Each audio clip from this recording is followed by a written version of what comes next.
Hello student. आज हम लोग डिस्कस करेंगे एक समान त्वरित गति में गति के समीकरण यानी motion of equation in uniform acylation.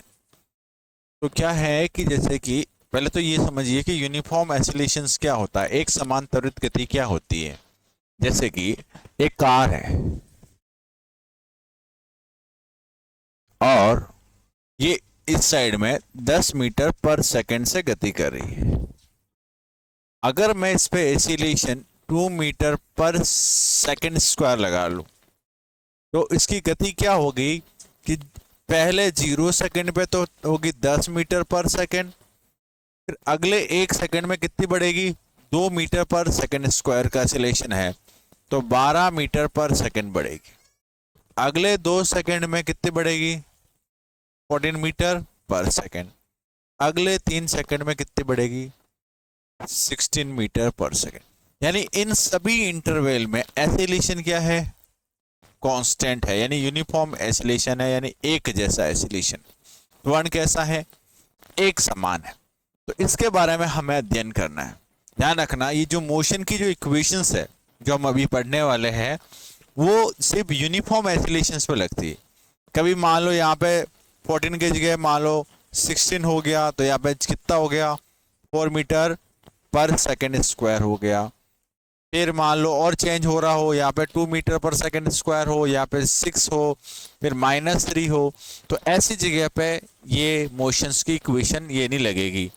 ठीक है, तो इसमें हम लोग आज पढ़ेंगे कैलकुलस मेथड, पढ़ेंगे अवकलन गणित वाला। तो इसके लिए एक एग्जांपल लेते हैं। एक कार है जिसकी प्रारंभिक वेग u जीरो नहीं सॉरी u वेग मान लेते हैं, यानी u इसकी इनिशियल वेलोसिटी है। t is equal to 0 second पर और इसके ऊपर a एसिलेशन लगाया जाता है। तो किसी t समय बाद उसका वेग v हो जाता है। तो इसके लिए हमें इक्वेशन लानी है। तो हम जानते हैं कि a इज इक्वल टू क्या होता है, a इज इक्वल टू होता है dv by dt। Acceleration last class में पढ़ा, एसिलेशन क्या होता है, dv बाई dt। तो dv कितना हो गया, dv is equal to a dt। dv is equal to क्या, क्रॉस मल्टीप्लाई कर दिया, ठीक है, इसको इस साइड मल्टीप्लाई कर दिया। a is equal to dv is equal to a dt। अभी हमें क्या करना है, इंटीग्रेशन करना है। dv is equal to a dt, limit कहां से कहां तक है, प्रारंभिक स्पीड कितनी थी u, अंतिम कितनी है v, कितने सेकंड पे, 0 से t सेकंड पे। इसको रीअरेंज करके मैं यहां लिख लेता हूं, dv u से v तक एक कांस्टेंट है इसलिए इंटीग्रेशन से बाहर आ जाएगा, 0 से t इसकी लिमिट हो जाएगी और dt।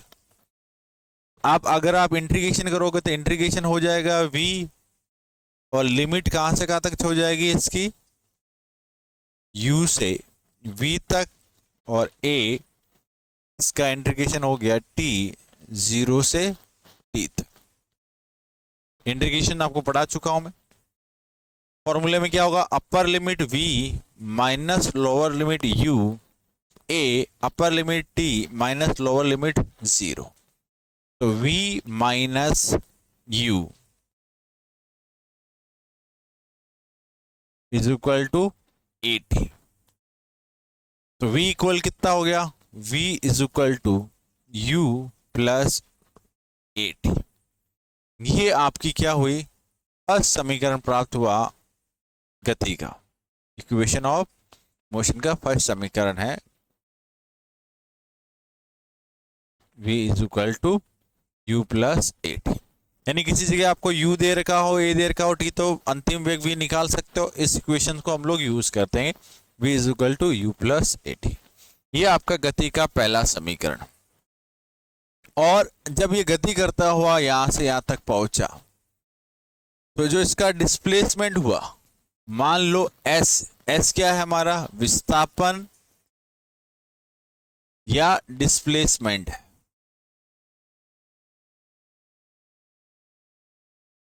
और हम लोग यहां से ओरिजिन से स्टार्ट कर रहे हैं। तो वेलोसिटी क्या होती है? अगेन वेलोसिटी होती है sir ds by D T. Velocity क्या होती है? ds by D T. Rate of change of displacement is equal to velocity. v is equal to ds by D T. तो ds क्या हो गया? v dt। ds is equal to v dt। Again हमें integration करना है। Integration लगाएंगे तो limit कहां से कहां तक चलेगी बेटा? ds लिमिट होगी 0 से s v dt, 0 से टाइम के रेस्पेक्ट में है t। अब v टाइम का फंक्शन है यहां से, तो यहां से वैल्यू पुट करेंगे। पूरी इक्वेशन लिख रहा हूं ds v is equal to क्या आएगा? u प्लस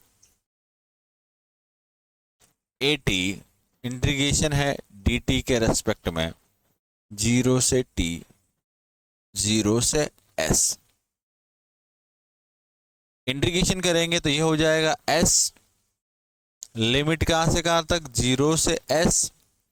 इसको हम लोग अलग अलग कर लेते हैं, u dt plus a constant बाहर आ जाएगा t dt 0 से t। u भी यहां से बाहर आ जाएगा कि u इनिशियल है, कांस्टेंट है। इसमें s minus 0 upper limit minus lower limit, इसका इंटीग्रेशन करोगे u t 0 से t लिमिट है, इसका इंटीग्रेशन करोगे a तो पावर ऐड होगी t स्क्वायर बाई 2 लिमिट 0 से t। t upper limit put करोगे तो लोअर लिमिट तो 0 ही रहेगी। तो यहां हो गया s is equal to u t plus half, मैंने आगे लिख लिया ए टी स्क्वायर। ये हमारा गति का दूसरा समीकरण प्राप्त हुआ। ये हमारा मोशन की सेकंड इक्वेशन है या सेकंड समीकरण प्राप्त हुआ। नेक्स्ट अगर हमें इसका थर्ड इक्वेशन निकालनी है तो एसिलेशन क्या होता है? एसिलेशन होता है dv बाई dt। एसिलेशन होता है dv बाई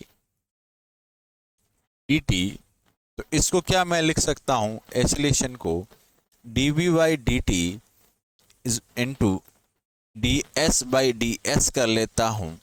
तो रीअरेंज करता हूं मैं, तो ds बाई dt, तो ये तो हो जाएगा, आगे कर लिया इसको, और dv बाई ds ऐसे लिख लिया।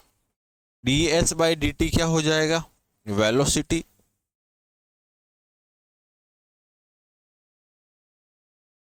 तो a is equal to v dv by ds। Rearrange करते हैं, a into ds v dv। अब इसमें हमें क्या करना है? इंटीग्रेशन करना है। लिमिट पुट करेंगे, a इंटीग्रेशन होगा यहाँ पे ds का 0 से s v dv, integration u से v तक। इंटीग्रेशन करोगे यहां पर आएगा s 0 से s, इंटीग्रेशन करोगे v स्क्वायर बाई 2, लिमिट बाद में पुट करेंगे u v। तो ये हो गया as v स्क्वायर बाई 2, यानी कि अपर लिमिट कितनी होगी? v square by 2 minus lower limit u square by 2। ये 2 कॉमन लेके इधर मल्टीप्लाई कर लो, 2as v square minus u square. तो u स्क्वायर को उधर लेके जाएंगे तो v square is equal to कितना हो जाएगा? u square plus 2as। ये हमारा इक्वेशन ऑफ मोशन का थर्ड इक्वेशन है।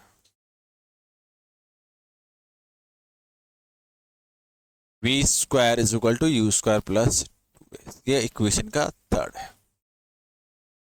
तो अगर मैं तीनों इक्वेशन को एक साथ लिखूं, फर्स्ट इक्वेशन क्या है? v is equal to u plus A T. Second equation क्या आई, s is equal to ut plus half at square. Third equation क्या आई, v square is equal to u square plus 2as। ये normally हम लोग याद करें, लेकिन आपको थोड़ा इसको वेक्टर फॉर्मेट में भी याद रखना। v is equal to u plus a vector t, s vector is equal to u vector t plus half a vector t square. और v स्क्वायर देखो यहाँ पे मैग्नीट्यूड आ रहा है, तो डेफिनेट है कि स्केलर में स्केलर ही ऐड होगा, a डॉट s आएगा। एक और इक्वेशन होती है nth सेकंड में ट्रेवल डिस्टेंस, वो उसको फोर्थ इक्वेशन मानते हैं, वो हम लोग कभी नेक्स्ट क्लास में डिस्कस करेंगे। आई होप दैट आपको समझ में आया होगा। एक वेक्टर वाला तो रिप्रेजेंट बता दिया, इसके अलावा ग्राफिकल मेथड भी होता है डेरिवेशन का, वो हम लोग कभी और पढ़ेंगे, वो शायद 9th क्लास में भी आता ग्राफिकल मेथड। तो आपको ये तीनों मोशन ऑफ इक्वेशन याद रखनी है, गति के तीनों समीकरण। आई होप दैट आपको समझ में आया।